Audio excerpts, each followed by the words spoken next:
Hello students, welcome to the physics class. Students, आज इस physics class में हम लोग PN junction diode as rectifier, PN संधि डायोड को हम दिष्टकारी के रूप में पढ़ेंगे। दिष्टकारी का मतलब होता है बच्चों, अल्टरनेटिंग करंट को हम डायरेक्ट करंट में चेंज करें। आपने डे टू डे लाइफ में आपने देखा होगा कि कुछ हमारे ऑपरेटर्स ऐसे होते हैं जो एसी वोल्टेज पर काम नहीं करते हैं बल्कि डीसी वोल्टेज पर काम करते हैं। एसी को डीसी में कैसे कन्वर्ट करें, अल्टरनेटिंग सोर्स को डायरेक्ट सोर्स में कैसे कन्वर्ट करें, ताकि हम जो डीसी से चलने वाले ऑपरेटर्स हैं, जैसे हमारा मोबाइल चार्जर है या बैटरी का चार्जर है या डीसी फैन है, ऐसे तमाम हमारे पास डिवाइस है जो डीसी पर ही काम करता है।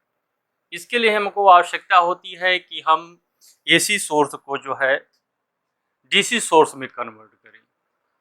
एसी सोर्स को डीसी सोर्स में कन्वर्ट करने के लिए हमारे पास जो डिवाइस है, उस डिवाइस को हम रेक्टिफायर कहते हैं, या उसको हिंदी में कहते हैं दिष्टकारी।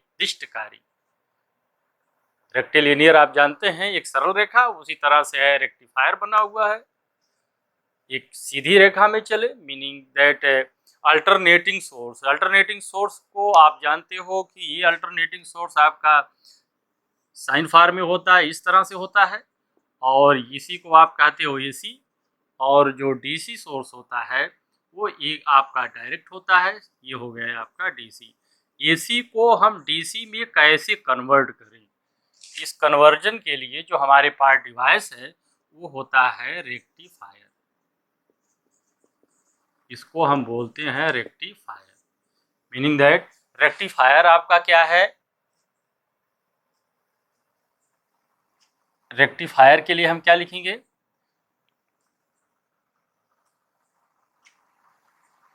ए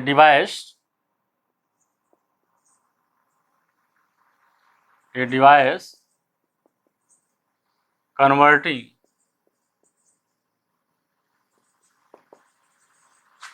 AC source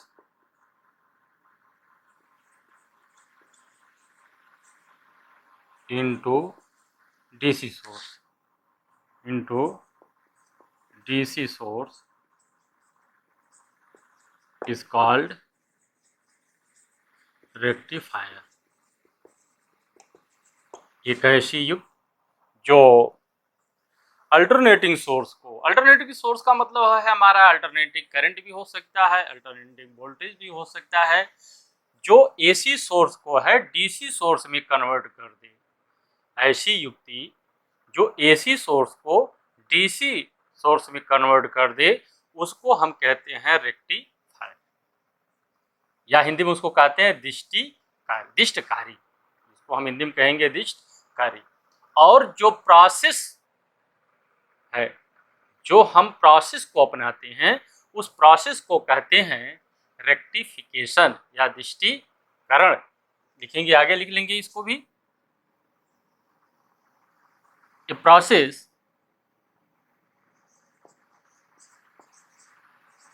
process of converting AC source into DC source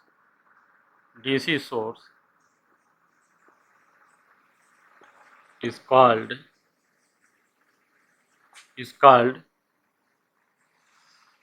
rectification.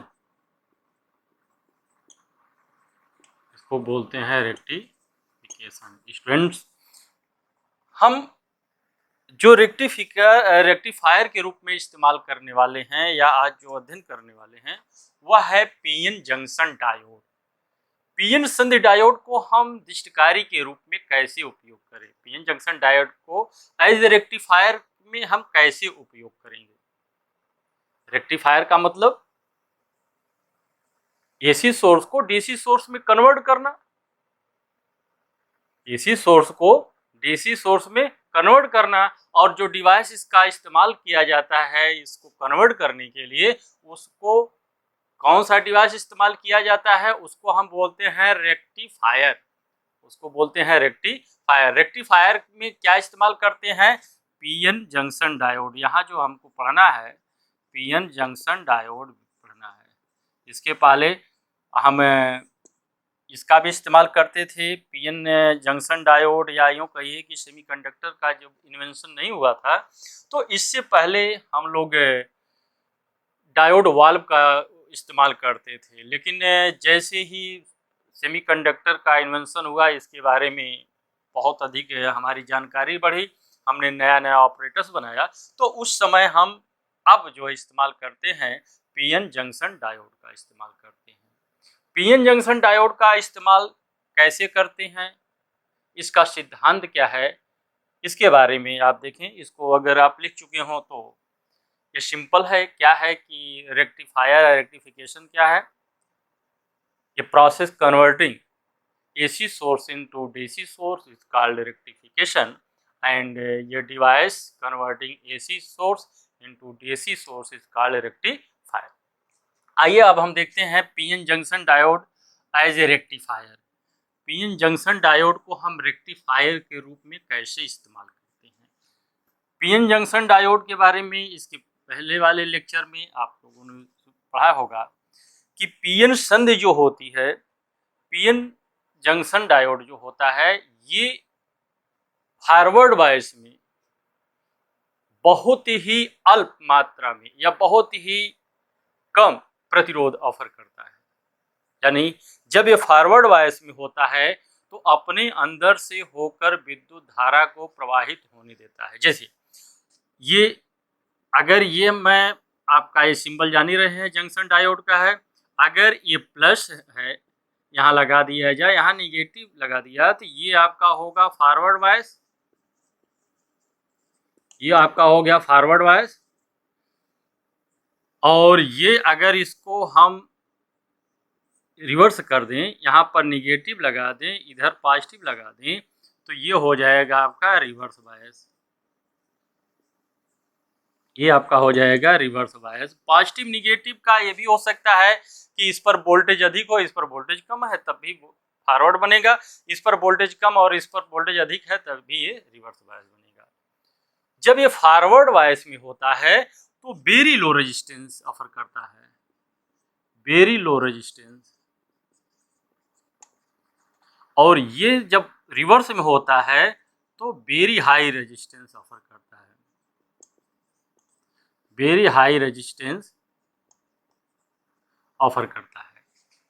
इसका मतलब है कि जब ये फॉरवर्ड बायस में होता है तो इससे होकर विद्युत धारा प्रवाहित होगी, और रिवर्स बायस में होता है तो इससे होकर विद्युत धारा प्रवाहित नहीं होती। जब ये फॉरवर्ड बायस में होगा तो इससे होकर विद्युत धारा प्रवाहित होगी, और जब ये रिवर्स बायस में होगा तो इससे होकर विद्युत धारा प्रवाहित नहीं होगी। मान लीजिए कोई अल्टरनेटिंग सोर्स हमारा इस तरह से है, ये अल्टरनेटिंग सोर्स इस तरह से है, इस पर हम लगा रहे हैं। ये आपका ऊपर का पार्ट आप जानते हो इसको प्लस, और नीचे का हाफ पार्ट जो है माइनस होता है। ऊपर वाला प्लस और नीचे वाला माइनस। ये आपका वोल्टेज प्लस हो जाएगा इतना, अगर वोल्टेज की बात करूं तो ये होगा माइनस हो जाएगा, इधर होगा माइनस बी नॉट कर दें और उधर कर दें प्लस बी नॉट। जब ये अल्टरनेटिंग सोर्स इस पर पड़ेगा, जब ये अल्टरनेटिंग सोर्स पड़ेगा, जब इसका हाफ पार्ट पड़ेगा, हाफ पार्ट इसका जो पड़ेगा पॉजिटिव का, तो ये जो होगा आपका फॉरवर्ड बायस में होगा। ये आपका क्या हो जाएगा? फॉरवर्ड बायस में, यानी इससे होकर के विद्युत धारा प्रवाहित होगी। जब इसका जो है हाफ पार्ट जो धनात्मक है, जब इस डायोड पर पड़ेगा तो ये डायोड फॉरवर्ड बायस में होगा और इससे होकर विद्युत धारा प्रवाहित होगी। अगर इससे हम एक लोड रेजिस्टेंस लगा दें तो उस लोड रेजिस्टेंस के परिता हमें एक विभव, एक वोल्टेज हमको प्राप्त होगा। लेकिन जैसे ही ये निगेटिव होगा, निगेटिव हाफ के लिए जब ये निगेटिव होने लगेगा तो ये आपका जो डायोड है ये आपका हो जाएगा रिवर्स बायस में। अब क्या हो जाएगा? रिवर्स बायस, यानी उत्क्रम अभिनत में हो जाएगा। ऐसी दशा में क्या होगा, ये आपका हो जाएगा रिवर्स बायस में, इससे होकर विद्युत धारा प्रवाहित नहीं होगी। मीनिंग दैट अगर हम इसको ऐसे एडजस्ट कर दें, इस डायोड को इस प्रकार से हम व्यवस्थित कर दें या सर्किट में ऐसे जोड़ दें कि हाफ के लिए फॉरवर्ड और सेकेंड हाफ के लिए यानी निगेटिव हाफ के लिए रिवर्स बायस में हो, तो इसके परितः जो हमको लोड रेजिस्टेंस के परितः जो वोल्टेज मिलेगा वह केवल धनात्मक भाग के लिए मिलेगा, ऋणात्मक भाग के लिए नहीं। वह केवल धनात्मक भाग के लिए मिलेगा, ऋणात्मक भाग के लिए नहीं। मीनिंग दैट हम एज ए रेक्टिफायर के रूप में जब जंक्शन डायोड को इस्तेमाल करते हैं तो इस सिद्धांत का उपयोग करते हैं। क्या? जब संधि डायोड फॉरवर्ड बायस में होता है तो बहुत ही कम प्रतिरोध उत्पन्न करता है, अर्थात अपने से होकर विद्युत धारा को प्रवाहित होने देता है, यह विद्युत धारा को पास होने देता है। और जब वह रिवर्स बायस में होता है तो अपने से होकर विद्युत धारा को पास नहीं होने देता है। संधि डायोड की इसी प्रॉपर्टी का, इसी गुण का उपयोग करके हम क्या बनाते हैं, एज ए रेक्टिफायर। क्या बनाएंगे? रेक्टिफायर बनाएंगे। इस सिद्धांत को लिख लें, प्रिंसिपल के रूप में इसको लिख सकते हैं हम। प्रिंसिपल लिख लें, ये तो समझ में आ गया होगा। अब इसके सिद्धांत को लिख लें हम। Principal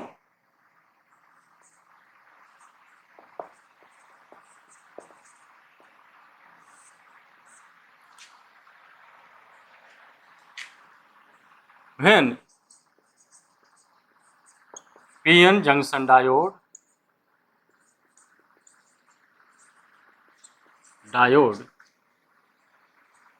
is in forward bias, it offers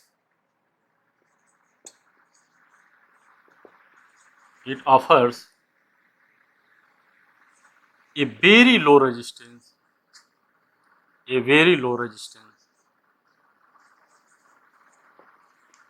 offers a very low resistance and allow to pass current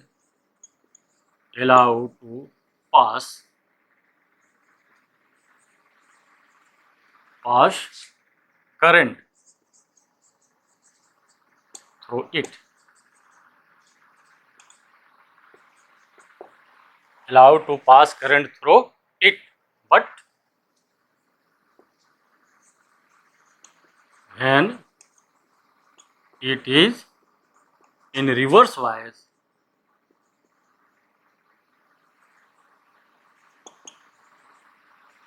offers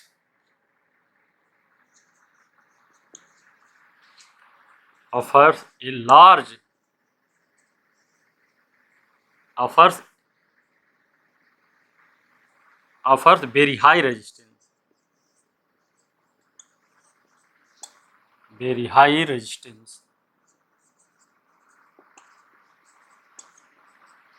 and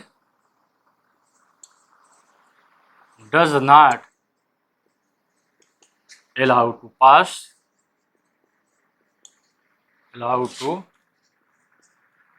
pass current through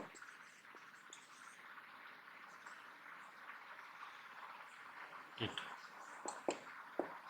सिद्धांत क्या है कि जब संधि डायोड फॉरवर्ड बायस में होता है तो बहुत ही अल्प प्रतिरोध उत्पन्न करता है और अपने से होकर के विद्युत धारा प्रवाहित होने देता है, किंतु जब यह रिवर्स बायस में होता है तो बहुत हाई प्रतिरोध उत्पन्न करता है और अपने से होकर विद्युत धारा प्रवाहित नहीं होता है। इस प्रॉपर्टी का उपयोग करके हम पीएन संधि डायोड को एक रेक्टिफायर के रूप में इस्तेमाल करते हैं। अर्थात जब हम पीएन संधि डायोड पर अल्टरनेटिंग सोर्स को लगाते हैं तो अल्टरनेटिंग सोर्स के प्रथम धनात्मक आधे भाग के लिए आपका जो डायोड है वो फॉरवर्ड बायस में होता है, यानी प्रथम आधे भाग के लिए करंट का फ्लो होता है और सेकंड जो निगेटिव पार्ट होता है आधा भाग उसके लिए करंट फ्लो नहीं होता है। इस सिद्धांत का उपयोग करके हम रेक्टिफायर का निर्माण करते हैं। नोट कर लें इसको, इस प्रिंसिपल को नोट कर लें, पास करके नोट करिएगा। अब हम संधि डायोड को रेक्टिफायर के रूप में दो तरह से इस्तेमाल करते हैं। संधि डायोड को रेक्टिफायर के रूप में दो प्रकार से इस्तेमाल करते हैं, as a half wave rectifier and as a full wave rectifier. पहले हम लिखेंगे as a half wave rectifier, as a half wave rectifier.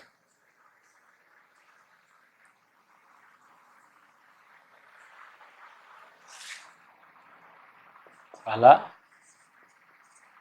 As a half wave rectifier,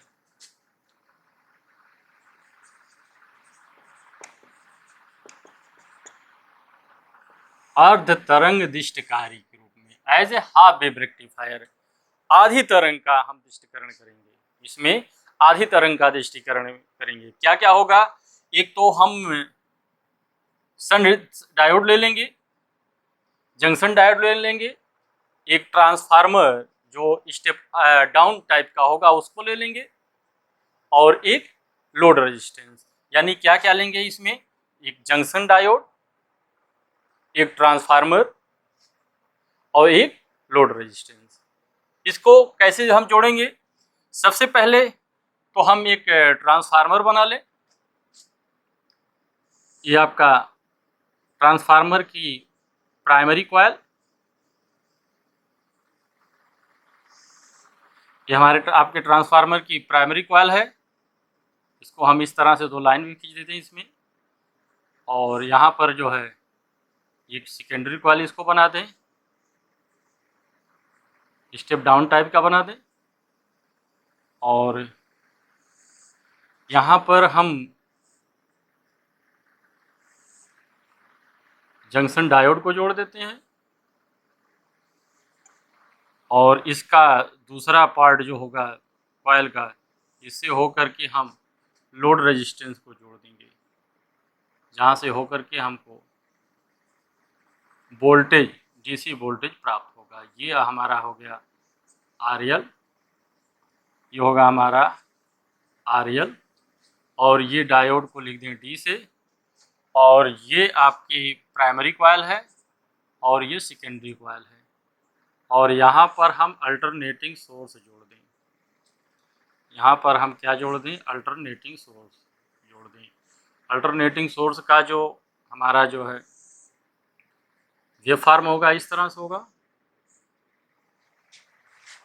अब स्टूडेंट्स आप ये देख सकते हैं इसमें, ये आपका सर्किट डायग्राम है। PN संधि डायोड अर्ध तरंग दिष्टकारी के रूप में या as a half wave rectifier, इसको आप ध्यान दें। एक हमारे पास ट्रांसफार्मर है जिसमें स्टेप डाउन टाइप का हमने ट्रांसफार्मर लिया है। इसमें स्टेप डाउन का मतलब जो प्राइमरी कॉइल में फेरों की संख्या है या सेकेंडरी कॉइल में फेरों की संख्या से अधिक है। हमने इसमें किया क्या है, लिखें क्या, प्राइमरी कॉइल में के दोनों सिरों के बीच में हमने क्या जोड़ दिया है, अल्टरनेटिंग सोर्स। कौन सा अल्टरनेटिंग सोर्स, वह अल्टरनेटिंग सोर्स जिसके द्वारा वह अल्टरनेटिंग सोर्स जिसको हमको रेक्टिफाई करना है। अल्टरनेटिंग सोर्स हमने जोड़ा है। सेकेंडरी कॉइल के एक सिरे पर हमने जंक्शन डायोड को जोड़ा है, और दूसरे सिरे को हम प्रतिरोध हो करके इस जंक्शन डायोड के दूसरे सिरे को हमने जोड़ दिया है। अब होता क्या है, अब ध्यान दीजिए, जब आपका जो है AC सोर्स, जो इनपुट AC सोर्स है, जो आपका इनपुट AC सोर्स है, इसका आधा भाग जब पड़ता है, आधा भाग जब यहाँ पर प्राइमरी कॉइल में पड़ेगा, तो आप जानते हो कि प्राइमरी कॉइल में जो परिवर्तन होता फ्लक्स में ड्यू टू म्यूचुअल इंडक्शन यानी अन्योन्य प्रेरण के द्वारा, ये क्या होता है, इसके परिता परिवर्तन यहाँ भी होता है, यानी जो सोर्स इस पर लगेगा वही सोर्स यहाँ पर प्राप्त हो जाएगा। प्राइमरी सोर्स पर हमने लगाया, ये जो है सेकेंडरी सोर्स पर मिला, और जब इसका आधा भाग मिलता है तो यह आपका डायोड डी जो है ये फॉरवर्ड वाइस में होता है, और लोड रेजिस्टेंस का के परिता जो हमको आउटपुट मिलता है वह इसके आधे भाग के लिए मिल जाता है। यहाँ पर इसके आधे भाग के लिए, पॉजिटिव भाग के लिए मिला। क्यों? क्योंकि ये फॉरवर्ड वाइस में हो गया। लेकिन जैसे ही हम इसका निगेटिव पार्ट इस पर पड़ता है सेकेंडरी प्राइमरी कॉइल पर, उसी समय उसके परिता सेकेंडरी कॉइल पर भी निगेटिव पार्ट पड़ेगा, और जब निगेटिव पार्ट पड़ेगा तो डायोड जो होगा यह रिवर्स वाइस में होगा और अपने अंदर से होकर धारा प्रवाहित नहीं होगी। मीनिंग दैट लोड रेजिस्टेंस के परिता जो हमको आउटपुट शून्य होगा, हमको लोड पर रेजिस्टेंस की परिता आउटपुट का मान क्या होगा? 0 होगा। मीनिंग दैट आउटपुट हमको नहीं मिलेगा।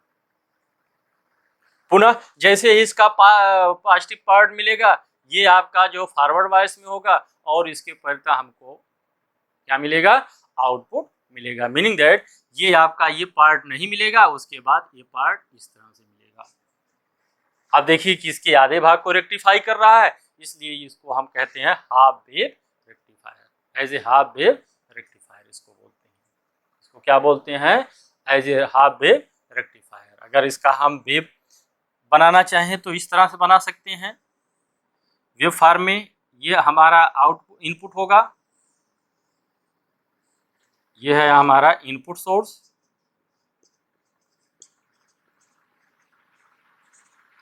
और आउटपुट के लिए अगर हम दिखा दें तो इस पार्ट के लिए देखिए, ये हमारा पॉजिटिव पार्ट जो है इसके लिए मिलेगा, निगेटिव पार्ट के लिए नहीं मिलेगा। तो इसके लिए हम फिर क्या दिखा देंगे? यहाँ कुछ नहीं दिखाएंगे, फिर इसके लिए इस तरह दिखाएंगे। ऐसे इसके लिए नहीं मिलेगा, इसके लिए मिलेगा। ऐसे आपका जो है केवल पॉजिटिव पार्ट के लिए ही मिलेगा, निगेटिव पार्ट के लिए यह नहीं मिलेगा। यानी ये हमारा जो होगा आउटपुट होगा, ये हमारा क्या होगा? आउटपुट होगा। एक बार फिर से इसको देख लीजिए, एक बार फिर सुन लीजिए इसको। हमको हाफ वेव रेक्टिफायर बनाना। हाफ वेव रेक्टिफायर के लिए हमारे पास एक डायोड होना चाहिए, और एक ट्रांसफार्मर, और एक लोड रेजिस्टेंस होना चाहिए। करते क्या है? इनपुट सोर्स को, जिसको हमको अल्टरनेटिंग सोर्स को जिसको हमको रेक्टिफाई करना होता है, उसको इनपुट के रूप में इस्तेमाल करते हैं। मीनिंग दैट क्या करते हैं कि प्राथमिक कॉइल में उसको जोड़ देते हैं। इस प्राथमिक कॉइल में जैसे ही इसको जोड़ते हैं तो इसके परिता यही प्रतिरोध जो है, चूंकि ट्रांसफार्मर है, ड्यू टू म्यूचुअल इंडक्शन, ये क्या करेगा कि ये सेकेंडरी कॉइल में भी उत्पन्न होगा। अब होगा क्या? होता क्या है कि जब इस इनपुट सोर्स का पॉजिटिव पार्ट डायोड पर पड़ता है तो यह बहुत ही अल्प प्रतिरोध उत्पन्न करेगा। ऐसी दशा में इससे होकर विद्युत धारा प्रवाहित होगी। लेकिन जैसे ही इसका निगेटिव पार्ट पड़ता है, डायोड आपका रिवर्स वाइस में हो जाता है, अर्थात बहुत ही हाई रेजिस्टेंस उत्पन्न करता है, और इससे होकर के विद्युत धारा प्रवाहित नहीं होती है। अर्थात हम कह सकते हैं कि जो आउटपुट है वह जो है पॉजिटिव पार्ट के लिए प्राप्त होता है, जबकि इनपुट के निगेटिव पार्ट के लिए प्राप्त नहीं होता है। इसी को हम कहते हैं हाफ वेव रेक्टिफायर। यह है आपका हाफ वेव रेक्टिफायर या हाफ वेव रेक्टिफिकेशन। नोट कर लें, इसको नोट कर लें।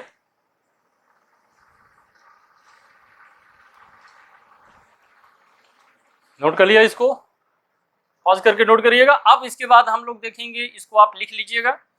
इसके बाद हम देखेंगे as a full wave rectifier. As a full wave rectifier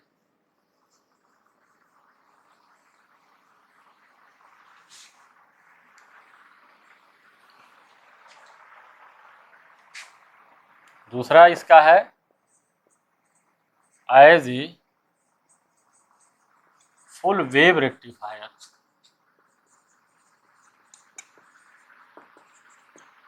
as a full wave rectifier इसका सर्किट डायग्राम सेम उसी तरह से है। इसमें हम 2 जंक्शन डायोड का इस्तेमाल करते हैं। इसमें 2 जंक्शन डायोड का इस्तेमाल करेंगे और ट्रांसफार्मर भी वही रहेगा और हमारे पास जो लोड प्रतिरोध भी वही रहेगा। 2 डायोड का इस्तेमाल करेंगे। इसका सर्किट डायग्राम देखें। हम एक ट्रांसफार्मर ले लें जिसकी प्राइमरी कॉइल इस तरह से है।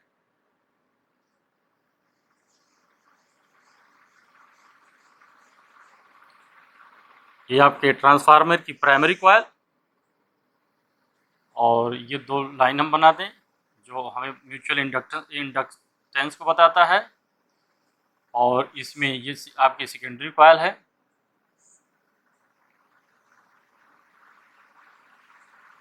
इसको भी हमने स्टेप डाउन के रूप में ही इस्तेमाल किया है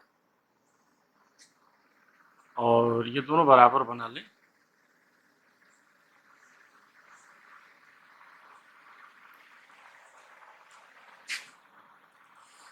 तो थोड़ा सुंदर बना दें। ये देखिए, ये यूँ थोड़ा दूर दूर कर दें इसको। चलिए, और एक जो है यहाँ पर डायोड, इसको जोड़ देंगे। पहले एक डायोड को यहाँ जोड़ देंगे और एक डायोड को यहाँ पर जोड़ देंगे और इसको दोनों को आपस में जोड़ देंगे और यहाँ पर जो है आगे इसको बढ़ा लें।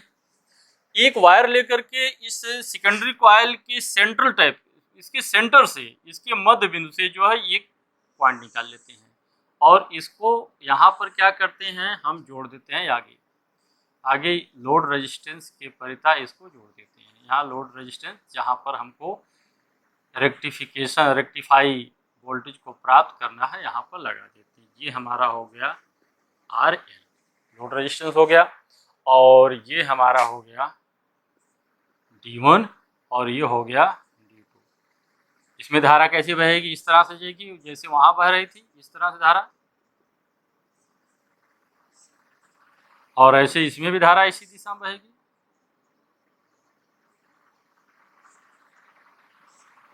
ये बहेगी और ये आपका जो है प्राइमरी कॉइल है और ये ट्रांसफार्मर की सेकेंडरी कॉइल है। और इसमें क्या करते हैं कि हम उस अल्टरनेटिंग सोर्स को जोड़ते हैं जिसको हमको रेक्टिफाई करना है। अल्टरनेटिंग सोर्स को जोड़ेंगे जिसको हमको रेक्टिफाई करना है। या अल्टरनेटिंग सोर्स कैसा हो, किस फॉर्म में होता है, साइन फॉर्म।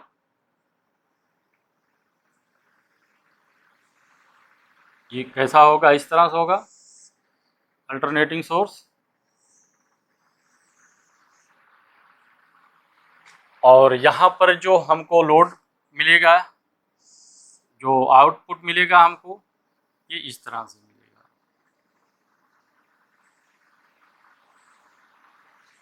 ये हमारा जो है इस तरह से मिलेगा। एक बार इसके सर्किट को फिर से समझें। हम एक ट्रांसफार्मर लेते हैं। इस ट्रांसफार्मर की प्राथमिक कॉइल में अल्टरनेटिंग सोर्स जिसको हमको रेक्टिफाई करना है उसको जोड़ते हैं। इसके सेकेंडरी कॉइल के एक सिरे पर डायोड D1 और दूसरे सिरे पर डायोड D2 को जोड़ करके आपस में संबंधित कर देते हैं। फिर इसके सेकेंडरी कॉइल के मध्य बिंदु से एक हम वायर लेकर के एक इसको जोड़ करके इसको जो है लोड रेजिस्टेंस की परिता इसको जोड़ देते हैं। जो डायोड और इस वायर से जुड़ा हुआ लोड प्रतिरोध है उसके परिता इसको हम जोड़ देते हैं। इसकी वर्किंग क्या हो गई, वर्किंग, इसकी कार्यविधि कैसे लिखेंगे। जब इनपुट अल्टरनेटिंग सोर्स का आधा भाग इस पर पड़ता है प्राइमरी कॉइल पर, तो इसके परिता सेकेंडरी कॉइल पर भी इस अल्टरनेटिंग सोर्स का आधा भाग पड़ेगा। इस आधे भाग के लिए आपका डायोड D1 फॉरवर्ड बायस में होता है। आधे भाग के लिए जो आपका ये सोर्स है, आपका इनपुट का सोर्स है जो धनात्मक है, उसके लिए आपका डायोड D1 फॉरवर्ड बायस में होता है। ये किस बायस में होगा, फॉरवर्ड बायस में होगा, मीनिंग दैट इससे होकर विद्युत धारा बहेगी। लेकिन दूसरे पार्ट के लिए, ये आधे भाग के लिए, अब आपका D1 जो है रिवर्स बायस में हो जाएगा और D2 फॉरवर्ड बायस में होगा। मीनिंग दैट D2 से होकर के विद्युत धारा बहती है और लोड प्रतिरोध के परितः हमको आधे निगेटिव पार्ट के लिए, जिसके लिए D2 आपका फॉरवर्ड बायस में है, इसके लिए हमको विद्युत धारा प्राप्त होती है, यानी वोल्टेज RL पर मिलता है। अर्थात अब हमारे पास जो पूरा एक कंप्लीट साइकिल के आधे भाग के लिए भी आउटपुट हमको मिल रहा है और दूसरे आधे भाग के लिए भी आउटपुट हमको मिल रहा है। इसका मतलब ये है कि जो हमें आउटपुट मिल रहा है वह पूरे वेव का मिल रहा है। जो हमें आउटपुट मिल रहा है वह पूरे वेव का मिल रहा है, इसलिए हम इसको क्या कहते हैं, फुल वेव रेक्टिफायर, पूर्ण तरंग दिष्टकारी। ये पूरी तरंग को डीसी में कन्वर्ट कर देता है। एसी के पूरे कंप्लीट वेव को ये डीसी में कन्वर्ट कर देता है। बच्चों यहां पर होता क्या है, ध्यान दीजिए। यहां अगर ये पूरा डीसी में कन्वर्ट कर रहा है तो आप देखिए यहां पर क्या है कि यहां पर जो आपका ये स्ट्रक्चर बन रहा है, ये पल्सेटिंग वोल्टेज, स्पंदित वोल्टेज है। अब देखिए आपका ये मान आपका जैसे जैसे यहाँ पर बढ़ा, कम हो गया, फिर बढ़ता बढ़ता गया, फिर कम हो गया, बढ़ता बढ़ता गया, फिर कम हो गया, बढ़ता बढ़ता गया, फिर कम हो गया। मीनिंग दैट अगर इसको हम किसी ऑपरेटर्स पर काम करें, लगा दें, तो ये वो ऑपरेटर्स क्या रन करेगा, वो तो समझी नहीं हो। जैसे मान लीजिए किसी स्पीकर में लगा दिए, कभी इसकी आवाज तेज आएगी, धीरे से बंद हो जाएगी, फिर तेज होगी, फिर बंद होगी। मीनिंग दैट ये जो आपका जो वोल्टेज इसके परिता जो मिल रहा है, हमको किसी डिवाइस में इस्तेमाल हम इसका नहीं कर सकते, किसी भी डिवाइस में इसका इस्तेमाल हम नहीं कर सकते। इसके लिए हमको क्या होगा, करना होगा कि जो ये आपका सोर्स आउटपुट है, पल्सेटिंग है, यह पल्सेटिंग सोर्स अगर आप देखिए तो इसको मैं बना दूं तो ये लगभग इस तरह से आप देखेंगे, तो ये इस तरह से अगर किया जाए तो ये डीसी दिख रहा है आपको। और यहां का जो स्ट्रक्चर है, एक मिनट दूसरे बना दूं इसको,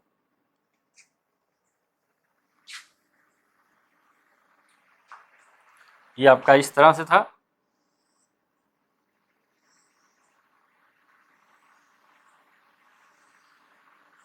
ये आपका आउटपुट है। और यूं आप देखिए कि इसका जो नेचर है, इसको एक बार नोट कर लीजिए, तो फिर मैं आगे चर्चा कर रहा हूं इस पर। नोट कर ले, इसको बना ले, एक बार इसकी वर्किंग को फिर समझ सकते हैं कि जब इसका आधा पार्ट पड़ता है तो D1 फॉरवर्ड बायस में होता है और लोड के परिता है जो हमको वोल्टेज मिलता है, और उसी समय D2 जो होता है रिवर्स बायस में होता है। और जब इसका निगेटिव पार्ट पड़ता है तो D1 रिवर्स बायस में होता है, D2 फॉरवर्ड बायस में होता है। अगर इसका वेव डायग्राम भी बनाना चाहें तो आप बना सकते हैं, इसका वेव डायग्राम भी बनाना चाहें तो बना सकते हैं। ये मान लीजिए आपका ये D1 के लिए बना दूं मैं, ये बना दूं आपके D1 के लिए, ये आपका D1 के लिए है, और इसको बना दूं मैं इधर D2 के लिए।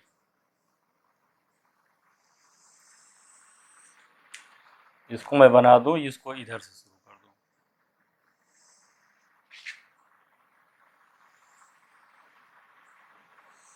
ये है आपका, और ये दोनों मिल करके जो आउटपुट है, ये आपका इनपुट है। इस पर जो है अगर मैं यहीं पर बना दूं तो ये देखिए इस तरह का कुछ होगा। आउटपुट बना दूं, ये आपका है D1 के लिए है, ये है आपका D2 के लिए। और ये आउटपुट होगा, देखिए ये पॉजिटिव है तो इसका पार्ट पड़ेगा, ये पॉजिटिव वाला पार्ट पड़ेगा, इसका नहीं पड़ेगा, तो ये हो जाएगा आपका यो। और इसका निगेटिव है तो ये D2 का पड़ेगा, ये हो जाएगा ऐसे। ऐसे यहाँ पर इसका जो पॉजिटिव पड़ेगा, इसका निगेटिव पड़ेगा, ये ऐसे होगा, फिर ऐसे होगा, फिर ऐसे होगा, मीनिंग दैट ये आपका जो होगा D1 के लिए, फॉर D1 जब कंडक्ट करता है, और ये हो जाएगा D2, ये फिर हो जाएगा D1, ये हो जाएगा D2, ये हो जाएगा D1। हम ये चर्चा कर रहे थे कि यह जो आपका D1 D2 के लिए जो मिल रहा है, ये इसका जो स्ट्रक्चर है ये पल्सेटिंग स्ट्रक्चर है, ये है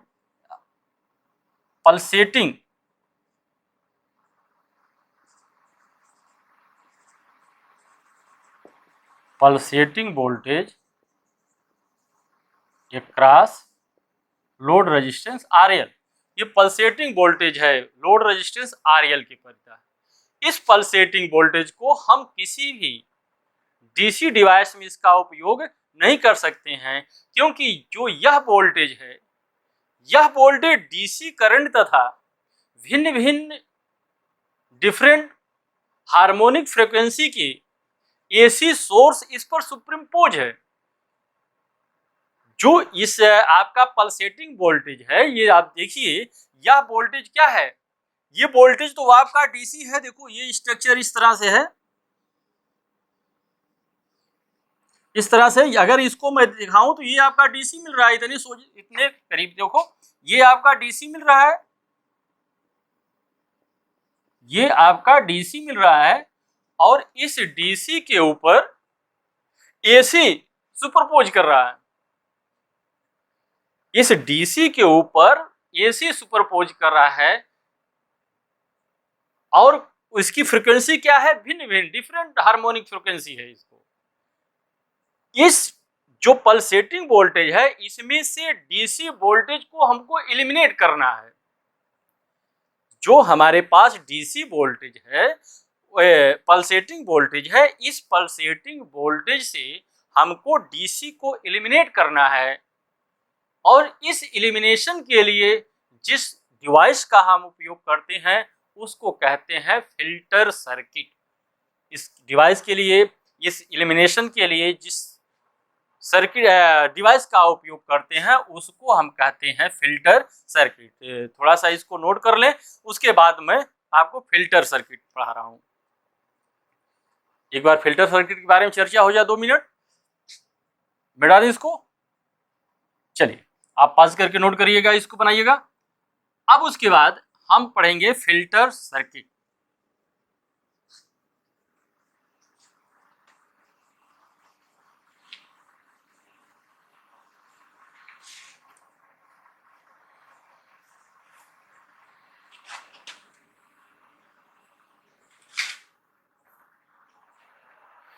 filter circuit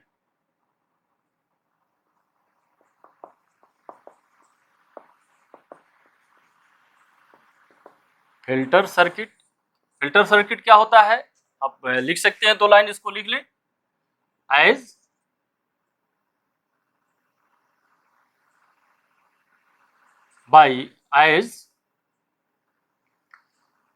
voltage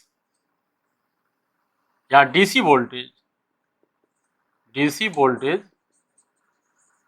obtained through a full wave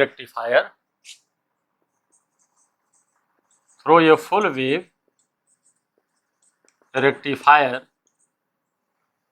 is pulsating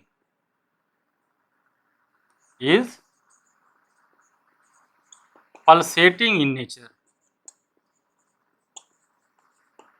in which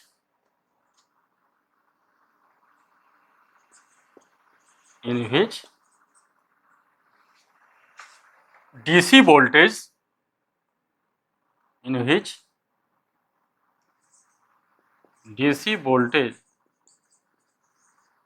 and AC voltage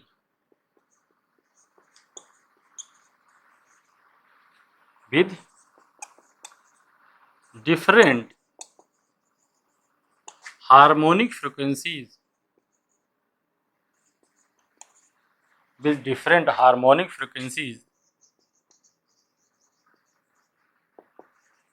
superpose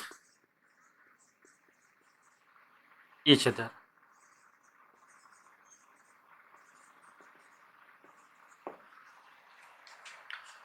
B eliminate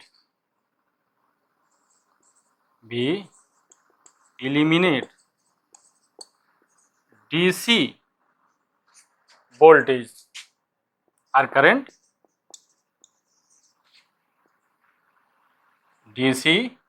Eliminate DC voltage or current from it by a device is called filter. Filter आपका दो प्रकार का होता है। एक होता है हमारे पास है सीरीज इंडक्टर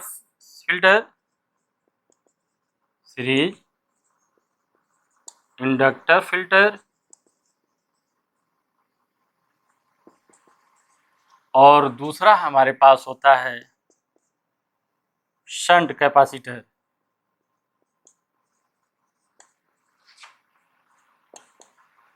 फिल्टर दूसरा होता है शंट कैपेसिटर फिल्टर। नोट कर लें इसको। Process as DC voltage obtained through a full wave rectifier is pulsating in nature, in which DC voltage and AC voltage with different harmonic frequencies superpose on each other. We eliminate DC voltage or current from it by a device is called filter. Filter are of two types. एक होता है series inductor filter and shunt capacitor filter. Note कर ली इसको, pause करके note करिएगा। अब हम सबसे पहले देखते हैं कि सीरीज इंडक्टर फिल्टर कैसे काम करता है। नोट कर लें इसको, बढ़ा दें इसको। चलिए, सबसे पहले हम लिखेंगे सीरीज इंडक्टर फिल्टर।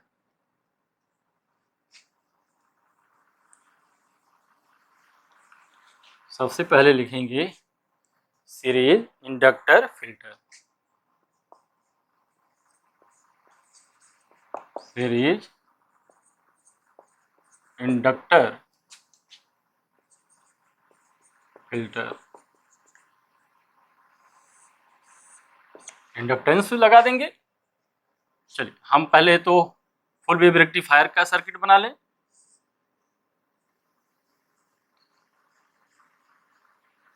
ये हमारा जो है प्राइमरी कॉइल था, और एक सेकेंडरी कॉइल बना दें।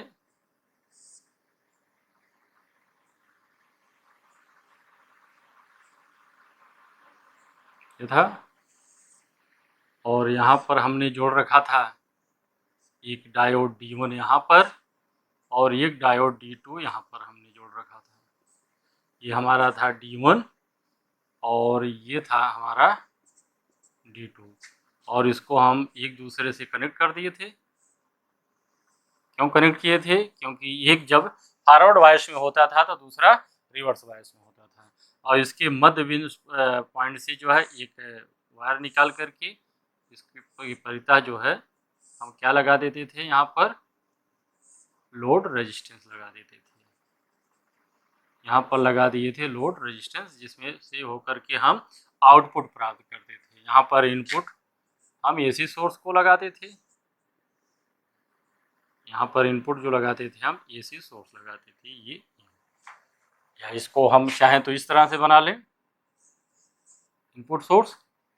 अब बच्चों करते क्या है यहाँ पर, ये तो हमारा जो है फुल वेव रेक्टिफायर यहाँ मिल रहा था, जो पल्सेटिंग नेचर का मिल रहा था। तो सबसे पहले हम सीरीज में जो है एक इंडक्टर लगा देते हैं। सीरीज में एक इंडक्टर लगा देते हैं। इसको थोड़ा सा और बड़ा कर लेते हैं। यहाँ पर एक इंडक्टर लगा देते हैं, एक प्रेरक की कुंडली लगा देते हैं, और यहाँ पर लोड रेजिस्टेंस अब यहाँ पर लगाते हैं। अब ध्यान दीजिए, ये क्या है, यह इसका इंडक्टेंस प्रेरकत्व L है, और ये आपका है लोड रेजिस्टेंस RL। आप जानते हो कि इसका इम्पीडेंस जो होता है,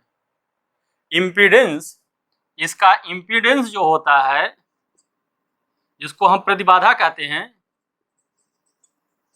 इसका जो इम्पीडेंस होता है ये होता है impedance Z is equal to होता है 2 पाई एफ एल। इसका जो इम्पीडेंस होता है Z इज इक्वल टू होता है 2 पाई एफ एल। मीनिंग दैट यल को अगर हम हाई रखें, ध्यान दीजिए, यल को अगर हम अधिक रखें तो होगा क्या कि यल तो ऑटोमेटिक अधिक है। जो हमारे पास आउटपुट की जो अल्टरनेटिंग सोर्स मिल रहा था हमको, कुछ जो पल्सेटिंग नेचर का था, उसमें एफ जिसके लिए हाई होगा, जो एसी सोर्स है उसके लिए फ्रीक्वेंसी ज्यादा है। इस फ्रीक्वेंसी ज्यादा होने के लिए आपका इम्पीडेंस जो है बहुत अधिक होगा। उसके लिए जो हमारे आपका इम्पीडेंस होगा बहुत अधिक होगा। मीनिंग दैट हाई फ्रीक्वेंसी के अल्टरनेटिंग सोर्स के लिए, हाई फ्रीक्वेंसी के अल्टरनेटिंग सोर्स के लिए जो इंडक्टर है या हाई इंपीडेंस उत्पन्न करेगा। मीनिंग दैट यह इसको हाई फ्रीक्वेंसी के एसी सोर्स को प्रवाहित नहीं होने देगा, उसको स्टॉप कर देगा। केवल लो फ्रीक्वेंसी का डीसी सोर्स है वही आउटपुट के रूप में मिलेगा। केवल लो फ्रीक्वेंसी का जो आउटपुट है वही हमको यहाँ पर मिलेगा। मीनिंग दैट यह इंडक्टर लगाने से हमारे पास जो पल्सेटिंग नेचर आउटपुट का था, जिसमें एसी सोर्स भी था, वह एसी सोर्स अब यहाँ से एलिमिनेट हो गया। यानी अब यहाँ पर जो हमें आउटपुट मिलेगा ये इस नेचर का मिलेगा, ये आपका नेचर ये होगा। ठीक है, फिर से एक बार देख लीजिए। इसको सीरीज में हम क्या करते हैं, जो हमारे पास फुल वेव रेक्टिफायर है, जो आउटपुट मिलता है, आउटपुट से पहले सीरीज में हम एक इंडक्टर लगा देते हैं। इंडक्टर का जो इम्पीडेंस होता है 2 पाई एफ एल होता है। एल का मान हम अधिक रखते हैं क्योंकि आउटपुट सोर्स में डीसी के साथ साथ एसी भी फ्रीक्वेंसी का एसी भी सोर्स है। एसी सोर्स की फ्रीक्वेंसी अधिक होती है। इस अधिक फ्रीक्वेंसी के कारण जो इंडक्टर का इम्पीडेंस प्रतिबाधा होगी यानी प्रतिरोध होगा वो बहुत अधिक होगा। इस अधिक प्रतिरोध होने के कारण ये अपने से होकर के एसी सोर्स को प्रवाहित नहीं होने देगा। जो लोड रेजिस्टेंस के परिता, लोड प्रतिरोध के परिता जो हमको वोल्टेज मिलेगा वह उस वोल्टेज में केवल डीसी, कम फ्रीक्वेंसी की डीसी वोल्टेज ही हमको मिलेगा। अर्थात इंडक्टर को सीरीज में लगाने से यह क्या हो गया, आपका अल्टरनेटिंग सोर्स जो हो गया, आउटपुट पल्सेटिंग नेचर में जो अल्टरनेटिंग सोर्स था वह एलिमिनेट हो जाता है। दूसरा आपका है, हम दूसरा पार्ट इसका है shunt capacitor filter. Shunt capacitor filter, shunt capacitor filter में क्या होगा, सेम यही चीज को बना ले पहले। इसमें भी हम as a full wave rectifier में इसका इस्तेमाल करते हैं। ये आपका प्राइमरी और यहाँ पर बना दे सेकेंडरी, सेकेंडरी कॉइल बना दें।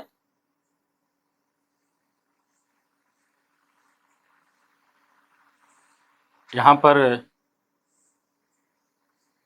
एक डायोड, यहाँ भी एक डायोड लगा दें और आप जानते हैं इसको हम जोड़ देते हैं ताकि एक फॉरवर्ड वाइस में रहे, दूसरा रिवर्स वाइस में। इसकी मदद से एक पॉइंट निकालते हैं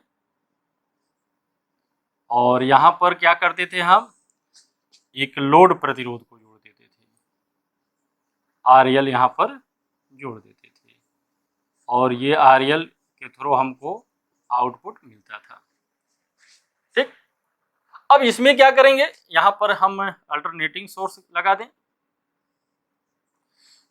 इसमें क्या करेंगे कि सीरीज में एक कैपेसिटर लगा देते हैं जिसकी कैपेसिटेंस ज्यादा हो, और आप जानते हैं कि इसका इंपीडेंस कितना होता है, impedance Z is equal to होता है 1/2 पाई एफ सी, इसका इम्पीडेंस कितना होता है, Z is equal to 1/2 C capacitance है और यह फ्रीक्वेंसी ऑफ अल्टरनेटिंग सोर्स। अब यहां पर ध्यान दीजिए, देखिए इसमें C का मान जितना अधिक होगा उतना Z का मान कम होगा, C का मान जितना अधिक होगा उतने ही Z का मान कम होगा, और फ्रीक्वेंसी का मान भी अधिक होगा तो Z का मान और कम हो जाएगा। मीनिंग दैट हाई फ्रीक्वेंसी का जो हमारे पास आउटपुट मिल रहा था, वह आउटपुट के लिए, हाई फ्रीक्वेंसी के लिए इंपीडेंस का मान बहुत कम हो जा रहा है। बहुत कम होने के कारण जो हमारे पास बाईपास पर सर्किट मिल रही है, बाईपास पाथ मिल रहा है, इस सर्किट में जो हाई फ्रीक्वेंसी का आउटपुट था, जो अल्टरनेटिंग सोर्स का था, वह जो क्या करेगा, कैपेसिटेंस के थ्रू होकर के निकल जाएगा।